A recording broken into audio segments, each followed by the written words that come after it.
For years, many Americans quietly believed one simple thing. If I can just reach $1 million, I'll be safe.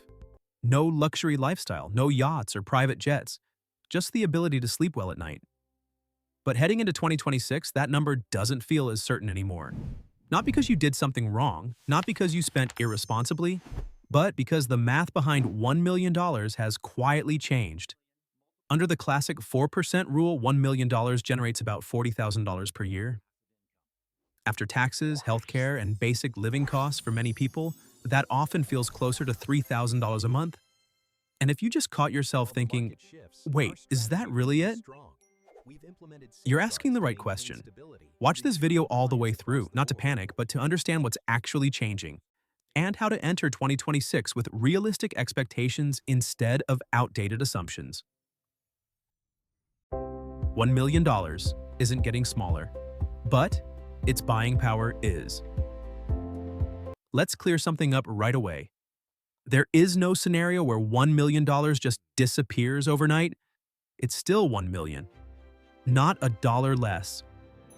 The problem is this: $1 million in 2026 doesn't buy what it used to. If you go back to around 2015, having $1 million felt very different. Housing was cheaper, insurance cost less, healthcare at the very least didn't make your heart skip a beat every time you opened a bill. But after years of cumulative inflation, especially since 2020, the purchasing power of money has changed in a very real way. By most common estimates, $1 today is only worth about 75 to 80 cents compared to several years ago. Put simply, $1 million today feels more like $750,000 to $800,000 back then. Not on paper, in real life. You see it in the most ordinary things: electric bills, insurance premiums, home repairs, doctor visits. Not luxury spending, just the things you have to pay for. And this is the part that frustrates people. They're not reckless spenders. They're not living beyond their means. They're just living the same way they've lived for the past 20 years. But the environment around them has changed. Here's a very real example. Years ago, when you heard someone say, "I have $1 million," your first reaction was usually, "They're set." Today, the reaction is more like, "They're set," depending on where they live. They're set if they have good health insurance. They're set if they don't still have a mortgage. That's not because we've become more pessimistic. It's because we've become more realistic. And that's the core of this point. $1 million is not a failure, but it's no longer an automatic shield against life's risks the way it once was. And when purchasing power shrinks, every retirement calculation behind that number starts to feel a little tighter. And that's only the beginning of the story. The 4% rule isn't wrong. It's just not comfortable anymore. Almost anyone who's ever looked into retirement in the US has heard of the 4% rule. It's often treated like an unwritten law. You can withdraw about 4% of your portfolio each year without worrying too much about running out of money before you run out of energy. It sounds reasonable, and academically, it isn't wrong. The problem is this: what it feels like to live on 4% today is very different from what it felt like 20 years ago. Let's do a very simple calculation.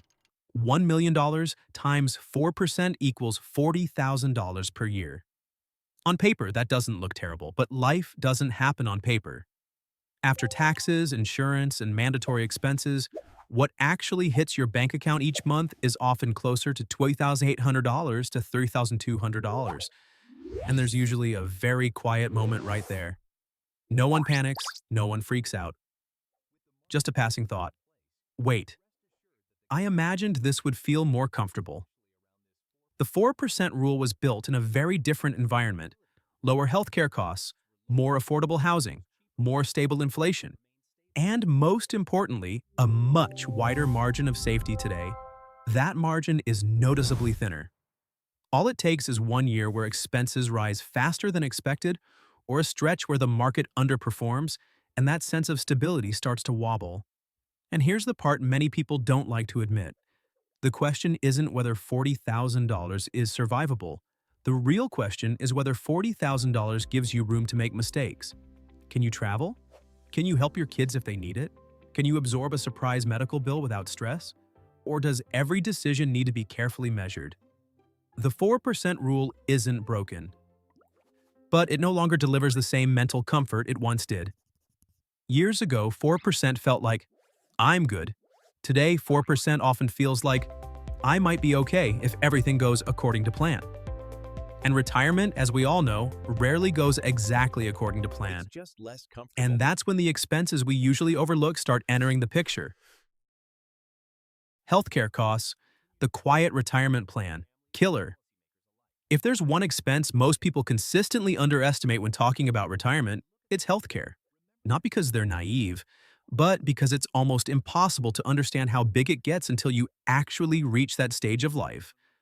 A lot of people think, once I turn 65, Medicare kicks in, I'll be fine.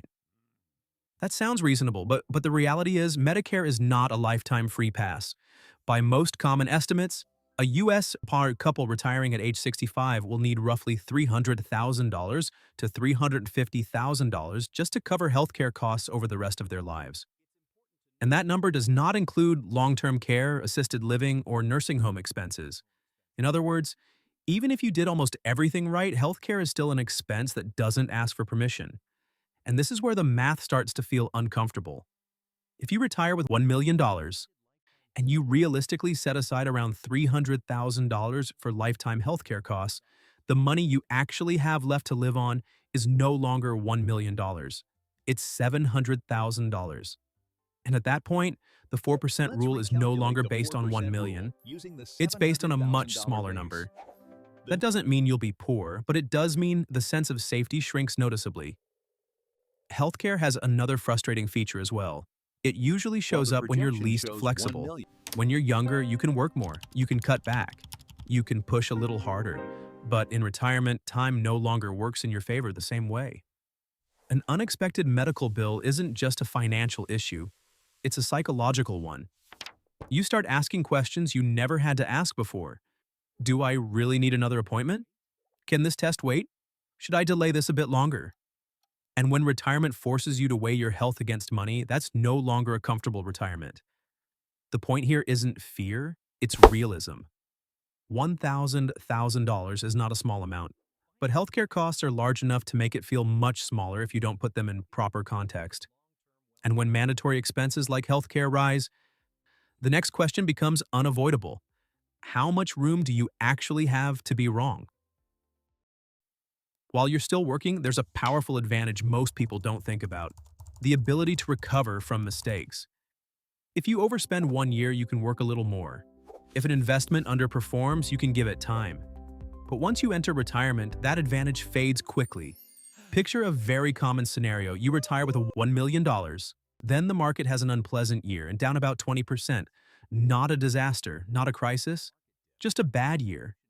Your portfolio drops from $1 million to $800,000. Here's the part many people don't anticipate. If you keep withdrawing at the same rate, 4% of $800,000 is now only $32,000 per year. Meanwhile, housing costs don't go down. Insurance doesn't go down. Healthcare costs definitely don't go down. Life doesn't negotiate with the market. And the problem isn't the number $32,000, it's the feeling. When you're still working, a bad year is manageable. In retirement, a bad year makes you start asking harder questions. What if next year looks the same? What if I live longer than expected? This is something many people don't name, but they feel it very clearly: sequence of returns risk.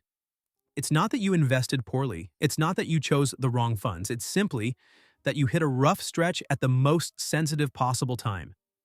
And with $1,000 in today's environment, the margin for absorbing those hits is no longer wide. A few small decisions made at the wrong time, a few years where the market doesn't cooperate, can turn a plan that looked fine into one that constantly keeps you on edge.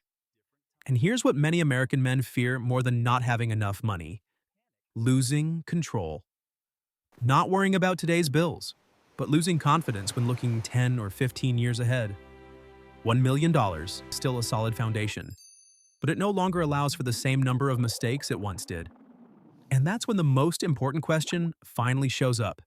Is the real problem actually the $1 million number itself? The real issue isn't $1 million, it's expectations. After all the numbers, calculations, and scenarios we've walked through, there's one important thing that needs to be said clearly.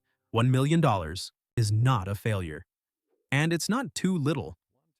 The problem is that for many years, we attached expectations to that number that it simply can't carry anymore heading into 2026. $1 million used to mean something very simple. If I reach this number, I'm safe. No deep planning required, no flexibility needed, no backup plan. But retirement today is no longer an on-off switch. It's a process that requires more intentional spending, more flexible sources of income, and most importantly, more realistic expectations. Many people don't struggle because they don't have enough money. They struggle because they expect retirement to look the way it did 20 years ago. They never adjusted their pace of life, their spending habits, or their definition of security. Here's a very real example. Retirement used to mean stopping work completely. Today, for many people, it simply means working less, working on their own terms and not relying entirely on a single source of income. Not because they love working, but because they want to keep control. And this is the most important takeaway of this point. You don't need more money to retire well. You need the right structure, the right context, and the right expectations. $1 million may still be enough for many people, but it's only enough when you understand what it can do. And just as importantly, what it can't do. Retirement isn't a perfect number. It's the ability to live without constantly worrying about tomorrow. And when you look at $1 million through that lens, it stops being a vague dream and becomes a tool that needs to be used intentionally. And that's why understanding context matters more than chasing a nice number. If listening to this made you feel a little uncomfortable, that's actually a good sign. Not because the future is dark, but because you're finally looking at it honestly. $1 million hasn't lost its value. It's just no longer an automatic ticket to a thought-free retirement. And that's not failure. That's a reminder that the game has matured. The biggest lesson here isn't about the number, it's about how we expect that number to behave.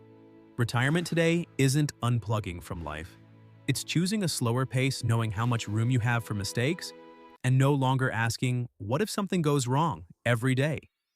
If you're in your 40s or 50s, or approaching that stage, this is actually the best time to recalibrate. Not because you're late, but because you still have choices. If this video made you think differently about $1,000, stick around. We'll keep talking about money in a way that's honest, calm, and grounded in reality. And if you want, leave a simple comment. I'm rethinking my plan. Not to show off. Just to remind yourself that understanding things today is always cheaper than fixing mistakes tomorrow. Thank you for staying until the very end of this video. In a world full of noise, taking the time to seriously think about money and your future matters more than most people realize. This channel isn't here to promise quick wealth. It's here to help you understand money a little better, so each decision feels slightly less emotional and more intentional. If you found this helpful, just coming back for the next video is more than enough.